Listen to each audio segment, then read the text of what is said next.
तो हम अपना नया चैप्टर स्टार्ट कर रहे हैं आज, जिसका नाम है ratio and proportion. Ratio and proportion के बारे में आज हम सारा का सारा टॉपिक ही कवर कर लेंगे, ठीक है।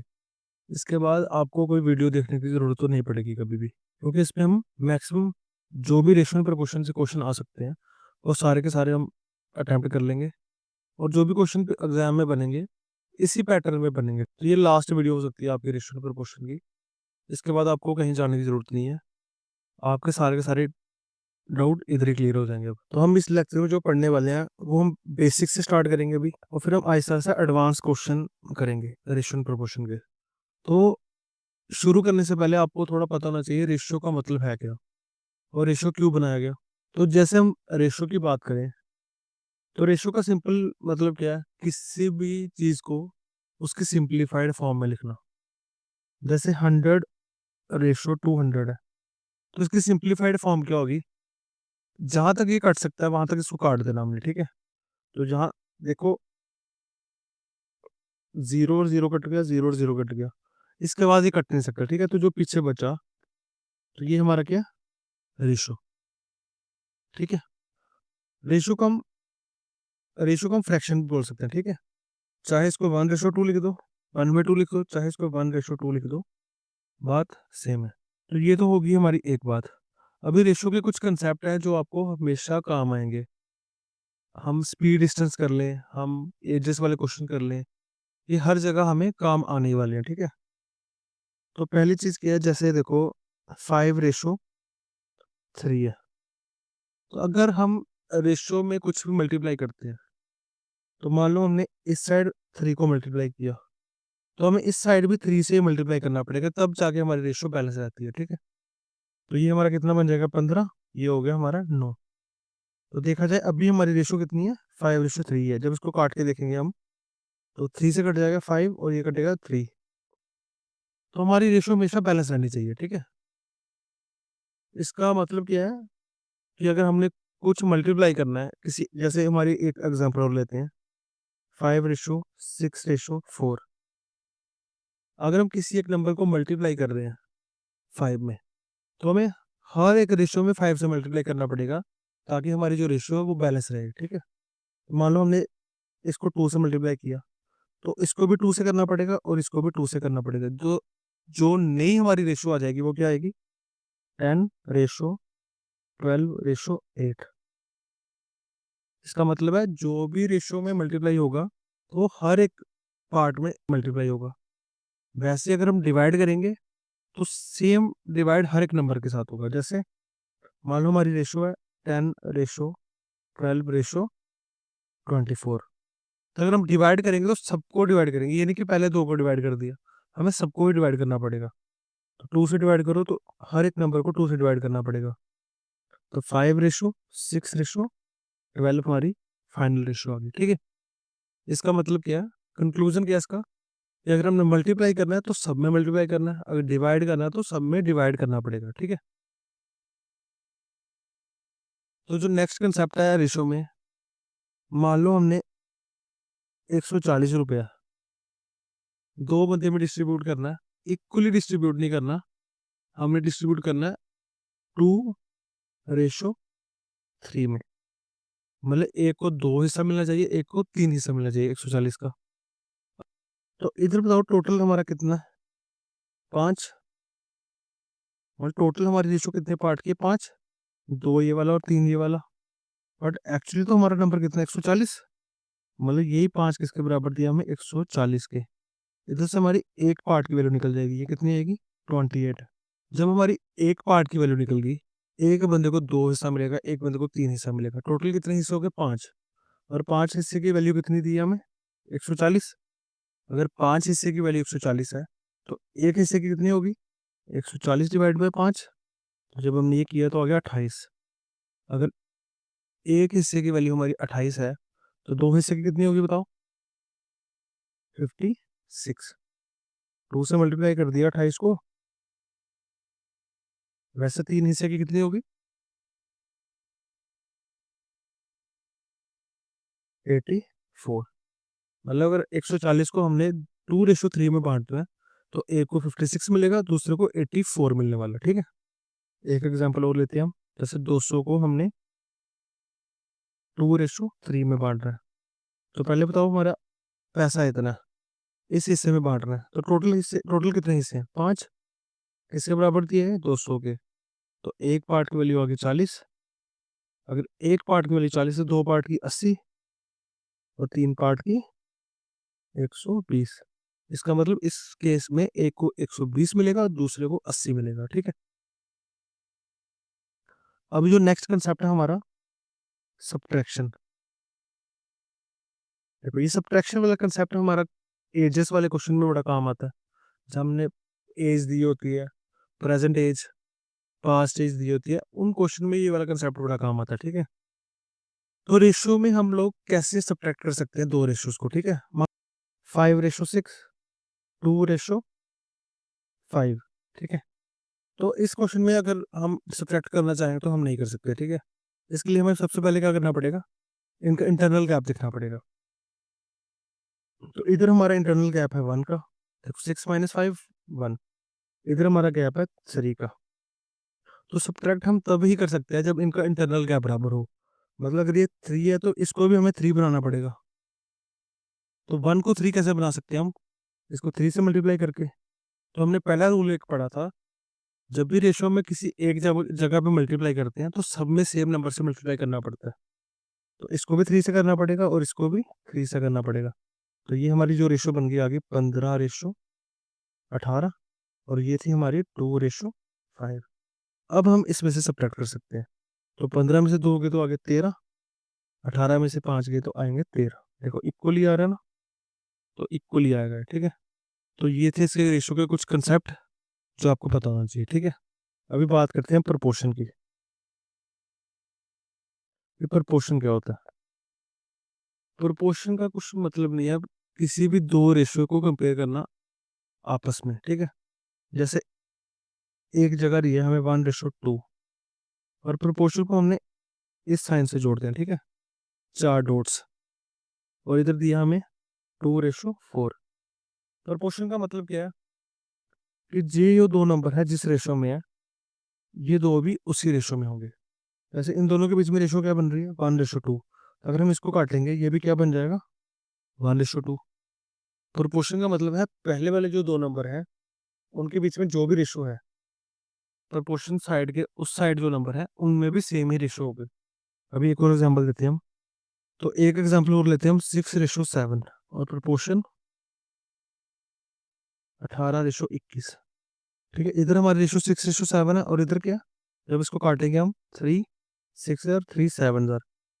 तो प्रोपोर्शन का मतलब है दोनों साइड हमारी रेशो बैलेंस रहनी चाहिए। अगर इधर 6:7 है तो उस साइड भी हमारी 6:7 होनी चाहिए। ठीक है, अब हमारा काम कहाँ होता है? ठीक है, ये वाला कंसेप्ट देखो। तो हमें क्वेश्चन कैसे पूछा जाता है?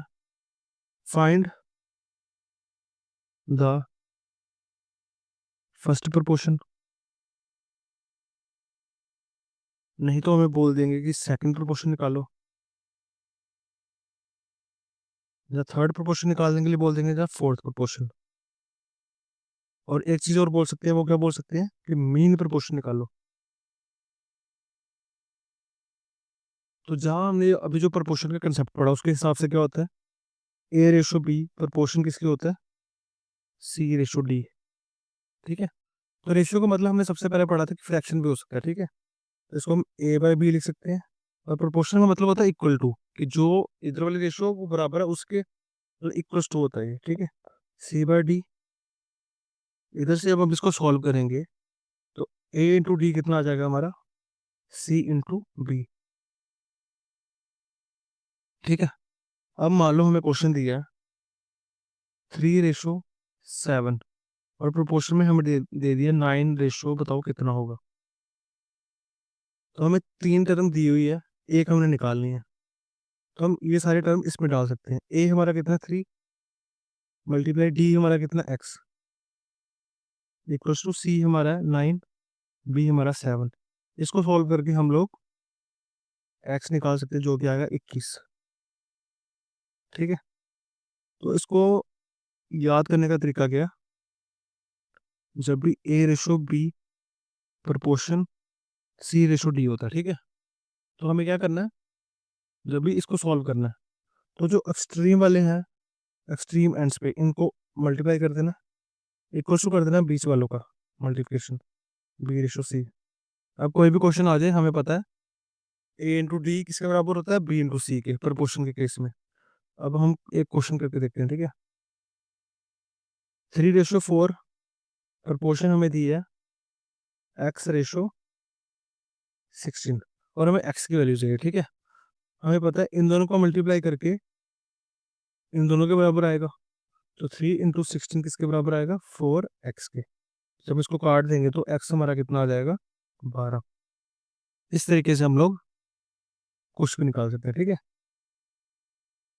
तो जो हम फर्स्ट प्रोपोर्शन सेकंड प्रोपोर्शन की बात कर रहे हैं, तो ये हमारा फर्स्ट प्रोपोर्शन है, ये सेकंड प्रोपोर्शन है, थर्ड प्रोपोर्शन, फोर्थ प्रोपोर्शन।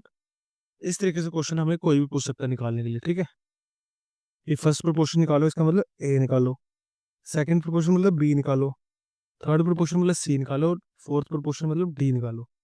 अभी हम बात करते हैं मीन प्रोपोर्शन की।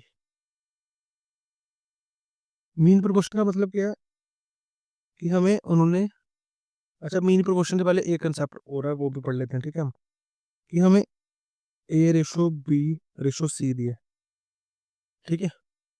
अब उन्होंने हमें बोल दिया कि निकाल लो थर्ड प्रोपोर्शन।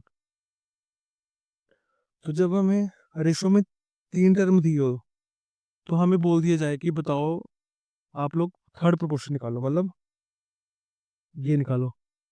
तो हम कैसे करें बताओ। अब सी की वैल्यू कैसे निकाल सकते हैं, इसका मतलब क्या है कि इन दोनों में जो रेशो है, इन दोनों में भी वही सेम रेशो है, मतलब ए रेशो बी किसके बराबर है, बी रेशो सी के। तो हमें इसका फॉर्मूला पता है, एक्सट्रीम वाले मल्टीप्लाई होते हैं आपस में, और बी आपस में, सेंटर वाले आपस में मल्टीप्लाई होते हैं। तो इसको जब सॉल्व करेंगे तो बी स्क्वायर किसके बराबर आ जाएगा, ए सी के। हमें तो सी की वैल्यू चाहिए, तो जब भी सी निकालना हो तो क्या आएगा, बी स्क्वायर बाय ए। जब भी हमें थर्ड प्रोपोर्शन निकालना हो, हम क्या करेंगे, बी स्क्वायर डिवाइड बाय ए कर देंगे, तो हमारा थर्ड प्रोपोर्शन निकल जाएगा। अभी जब भी हमें मीन प्रोपोर्शन निकालने के लिए बोला जाए, तो मीन प्रोपोर्शन का मतलब क्या, हमें रेशो दिए जैसे 2:3, इन्होंने बोल दिया अब मीन प्रोपोर्शन निकालो। मीन प्रोपोर्शन मतलब इसके बीच में एक नंबर है वो निकालो, ठीक है। तो बीच में एक नंबर क्या हो सकता है, हम पहले ए बी से लिख देते हैं, ए बी, ठीक है। तो बीच में एक नंबर मान लो हमारा क्या, अच्छा ए सी ले लो, ठीक है। तो बीच में एक नंबर मान लो हमारा क्या, बी। तो जो रेशो ए रेशो बी होगा वही किसके बराबर होगा, बी रेशो सी के। हमें बीच वाला निकालना है, ठीक है। तो इन दोनों की मल्टीप्लिकेशन करेंगे तो बी स्क्वायर आ जाएगा, एक्सट्रीम वालों की मल्टीप्लिकेशन करेंगे तो आएगा ए सी। तो हमें बी की वैल्यू चाहिए क्योंकि मीन प्रोपोर्शन तो मतलब बीच वाला निकालना है। तो बी हमारा आ जाएगा ए सी का अंडर रूट। तो ये होता है हमारा मीन प्रोपोर्शन। अब देखो 2 और 3 का मीन प्रोपोर्शन निकालने के लिए क्या करना पड़ेगा, सिंपल 2 × 3 का अंडर रूट कर देंगे हम लोग, तो बी की वैल्यू निकल जाएगी। क्योंकि ए हमारा 2 है, सी हमारा 3 है, इसका रूट ही हमारा क्या आता है, बी। तो जब भी अब मीन प्रोपोर्शन निकालने के लिए बोला जाए, हम क्या करेंगे, जैसे 5 और 6 का मीन प्रोपोर्शन क्या आएगा, 5 × 6 का अंडर रूट, ठीक है। तो ये कुछ कंसेप्ट आपने याद रखने हैं। अभी जो नेक्स्ट हम चलेंगे वो क्या है, नेक्स्ट टॉपिक है हमारा रेशो में, रेशो कैसे सॉल्व करते हैं, ठीक है। जैसे मान लो ए रेशो बी हमें दिया है 3:4, बी रेशो सी दिया हमें 3:7, और क्वेश्चन में हमें बोला बताओ ए रेशो बी रेशो सी कितना आएगा, ठीक है। तो इसको कैसे सॉल्व करना, हमने हमने जो दिया हुआ वैसे लिख देते हैं, ठीक है। पहले कि ए रेशो बी दिया हमें 3:4, तो 3:4। फिर बी रेशो सी है दिया हमें 3:7, तो 3:7, ठीक है। अभी जो दिया ना, अभी जो ब्लैंक स्पेस है इनको हमने फिल करना पड़ेगा, ठीक है। तो अगर ये यहाँ पे 4 है तो इसके साथ वाला भी 4 ही आएगा, यहाँ पे 3 है तो इसके साथ वाला भी 3 आएगा, ठीक है। अब जो भी है ऐसे मल्टीप्लाई कर दो नीचे वाले साइड से, तो 9:12:28, ये हमारी रेशो आएगी A ratio B ratio C कितना आएगा 9 रेशो 12 रेशो 28। ठीक है, एक एग्जाम्पल हम और लेते हैं। तो मान लो A रेशो B हमें दिया है 1 रेशो 2, B रेशो C हमें दिया है 3 रेशो 5, C रेशो D दिया हमें 3 रेशो 4। और को हमें क्वेश्चन में बोला A ratio B ratio C and D निकालो। ठीक है, तो A रेशो B हमें दिया 1 रेशो 2, B रेशो C दिया 3 रेशो 5 और C रेशो D हमें दिया 3 रेशो 4। अभी हमें ब्लैंक स्पेसेस फिल करनी है, तो एक ये है और एक ये वाली है। यहाँ पे 2 ये वाली है और यहाँ पे 2 ये वाली है। तो 2 के साथ वाले पे 2 आएगा, फिर 2 के साथ वाले पे 2 आएगा, 5 वाले के साथ 5 आएगा और 3 वाले के साथ 3 आएगा, 3 वाले के साथ 3 आएगा और 3 वाले के साथ 3 आएगा। यहाँ तक आपको क्लियर हो गया। अभी नेक्स्ट जो हमने करना है, अगर A B C D में कुछ भी कॉमन आ रहा है तीनों में, हम काट सकते हैं। ठीक है, अब देखो,